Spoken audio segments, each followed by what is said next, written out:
저희가 한동훈 전 대표와 김상욱 의원의 과거 영상을 잠깐 준비한 게 있는데, 살면서 우리가 누가 자기한테 목도리를 걸어주는 기억이 뭐 이렇게 그지 않아요?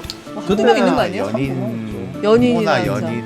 저때 참 사실 고마웠어요. 저 영상을 먼저 틀려 그랬는데 한동훈 말 한마디 했다가 지금 그래, 저는 그게 안타까운 거예요. 제가 한동훈 대표 대선에 나간다면서 나라 운영에 대한 비전이 없고 무엇이 자기한테 정치적으로 유리한지만 생각만 하고 있구나. 여전히 검사의 연장선상에 있는 거지. 지금도 항소폭이라는 법률적 쟁점이 나오니까 신나서 그 얘기만 하고 있습니다. 그렇죠. 사실 근데 예. 이 이슈로 이제 가장 목소리를 높였던 사람이 사실 아시겠지만 이제 한동훈 전 대표잖아요. 예.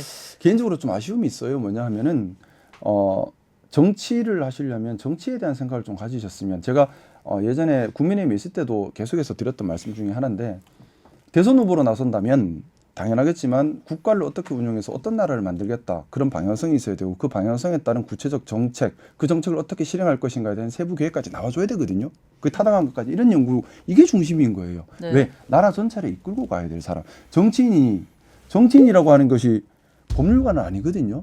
근데 왜 그게 없어요? 제가 왜 이 말씀을 드리냐면, 예. 한동훈 대표를 비난하고 싶지는 않습니다. 한동훈 대표가 잘했으면 좋겠어요. 근데 잘하려면 검사의 모습에서 이제 좀 벗어나야 된다는 얘기를 하고 싶은 겁니다.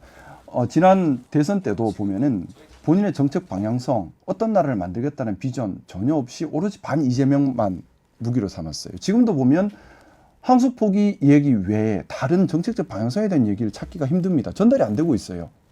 그러면 여전히 검사의 연장선상에 있는 거지 정치인 한동훈의 모습이 안 보이는 겁니다. 그게 안타까운 거예요. 근데 한동훈 대표가 어떻습니까? 예전에 윤석열과 함께 오랜 기간 정치검사 생활을 했던 사람입니다. 그리고 그 정치검찰이 경우에 따라 뭐 불법 수사나 아니면 증거 왜곡이나 기획 수사나 이런 것들을 많이 했다.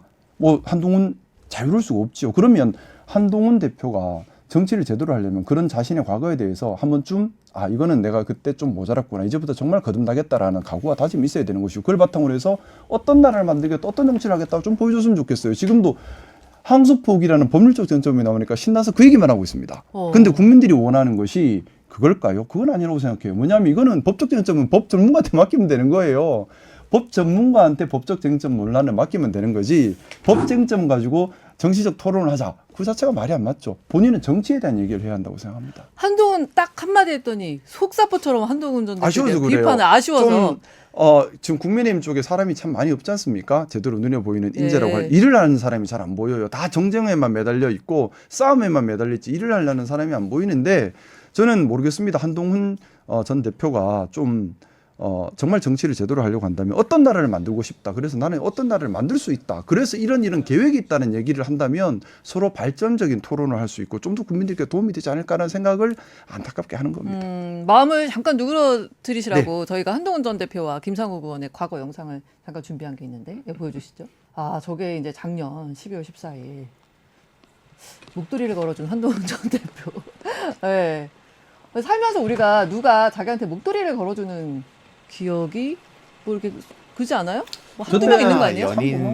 연인이나 연인, 뭐 형제를 제외하고 많지 않죠. 그러니까 네.